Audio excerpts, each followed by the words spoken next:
అందరికీ నమస్కారం. డాలి గారు, కంగ్రాచులేషన్స్. చాలా బాగుంది ట్రైలర్, నాకు బాగా నచ్చింది.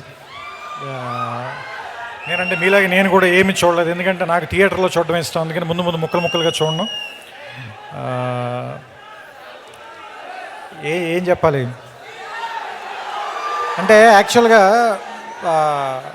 ఇలాంటి సినిమాలు చూసినప్పుడు, ఇలాంటి ట్రైలర్లు చూసినప్పుడు, లేదంటే కళ్యాణ్ గారి గురించి చెప్పేటప్పుడు ఆయన నేను మాట్లాడుకునేటప్పుడు ఒకటి చెప్తూ ఉంటారు. ఏంటంటే, జనం అందరూ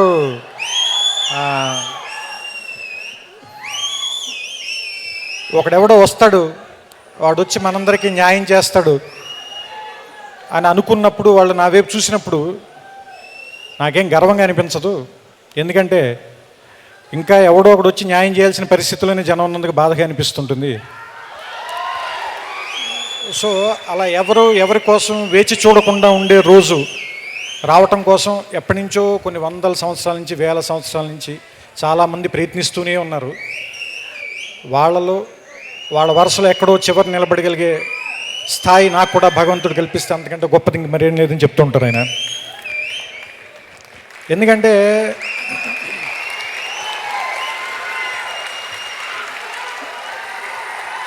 చాలామందికి చెయ్యెత్తగానే జనం ఆగిపోయే శక్తి ఎక్కడో కోట్లలో ఒకటికి ఇస్తాడు దేవుడు. ఇటువైపు వెళ్ళమని చేయి చూపిస్తే అక్కడ ఏముంది అని కూడా ఆలోచించకుండా పరిగెత్తికి వెళ్ళిపోయేంత ప్రేమ, అభిమానం సంపాదించుకునే శక్తి ఎక్కడో కోట్లలో ఒకరికి ఇస్తారు. అలాంటి కోట్లలో ఒక్కడు పేరు మీకు తెలుసు, నేను చెప్పాల్సిన పని లేదు.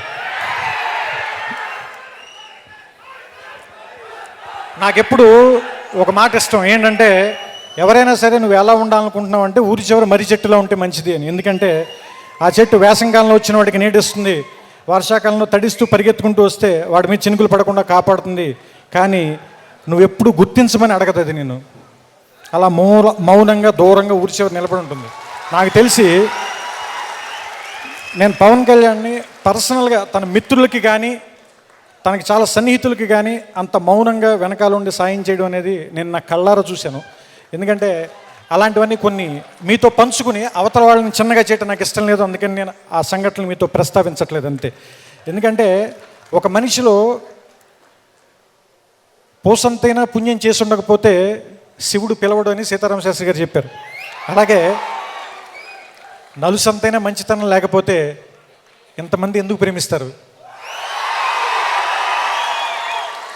సో ఇది బహుశా నిలువెత్తు మంచితనం అయి ఉంటుంది, అందుకని ఇంతమంది అభిమానులు ఉన్నారు, ఇంతమంది ప్రేమించేవాళ్ళు ఉన్నారు. ఎందుకంటే మీకు ఎవరు డబ్బులు ఇస్తే రారు, పిలిస్తే రారు,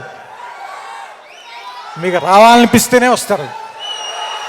సో మీరు రావాలనిపించేలా బతికే మనిషి కాబట్టి ఆయన చూడడానికి వస్తారు. సో ఈ కాటమరాయుడు అనే టైటిల్ పెట్టినప్పుడు నాకు ఎందుకు ఆనందం అనిపించిందంటే, ఈ పాట నా సినిమాలో అత్తారింటికి దారేదిలో ఉంది కాబట్టి అదొకటి బాగా నచ్చినటువంటి అంశం.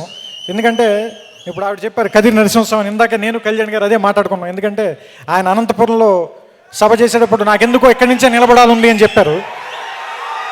తెలియకుండానే మేము అక్కడున్న కాటమరాయుడిని ఆయన్ని ఏమంటారు స్తుతిస్తూనే, ఆయన్ని పొగుడుతూనే ఆ పాట పెట్టాం ఆ సినిమాలో. సో అదే ఇప్పుడు ఈ సినిమాకి పేరైంది. ఇది మరింత ముందుకు తీసుకెళ్లాలని, మీకు మరింత చేరువ చేయాలని, సినిమాల ద్వారానే కాకుండా ఇంకా చాలా మార్గాల ద్వారా ఆయన మీ అందరి గుండెల్లోనూ ఎప్పటికీ మర్చిపోలేని స్థానాన్ని సంపాదించాలని. కానీ ఒకటి మాత్రం చెప్పగలను, ఆయన గురించి ఒకే ఒక మాట చెప్పగలను నేను. పేరేదైతేనే పని కదా మనకు కావాల్సింది. సో ఆయన గురించి చెప్పాలంటే, ఆయనకి నచ్చిన కవి మాటల్లోనే అంతా కలిపి ఇంతే కావచ్చు, కానీ ఒక్కసారి తలెత్తి చూస్తే ఒక దేశపు జెండా కొనంత పొగరుంది. ఆయన గొంతెత్తితే అది ఒక్క గొంతు కాదు, కొన్ని కోట్ల మంది కలిసిన ఒక గొంతుక. ఆయన ముందుకు నడిస్తే అది ఒక్క అడుగు కాదు, చాలామంది కలిసి నడిచే ఒక అడుగు. సో ఆయన చేసే సాయం ఒక చేతి నుంచి వచ్చింది కాదు, కొన్ని కోట్ల మంది మీ అందరి చేతుల నుంచి కలిసి వచ్చింది. అందుకే దాని స్థాయి ఏదైనా కూడా చాలా పెద్దగా ఉంటుంది. సో ఆయన ప్రేమ, మీ అందరి అభిమానం మరింత ముందుకెళ్ళాలని, అది చాలా రకాలుగా సేవ రూపంలో మారాలని మనస్ఫూర్తిగా కోరుకుంటూ నమస్కారం. ఒక సూపర్ డూపర్ హిట్ సినిమా వచ్చిన తర్వాత దానికి ఫాలో అప్ సక్సెస్ రావడం చాలా కష్టం, జరగదు. నేను నా ప్రాణాలను పణంగా పెట్టేశాను, ఉంటే ఉంటాం పోతే పోతాం అని చెప్పేసి. ఎప్పుడో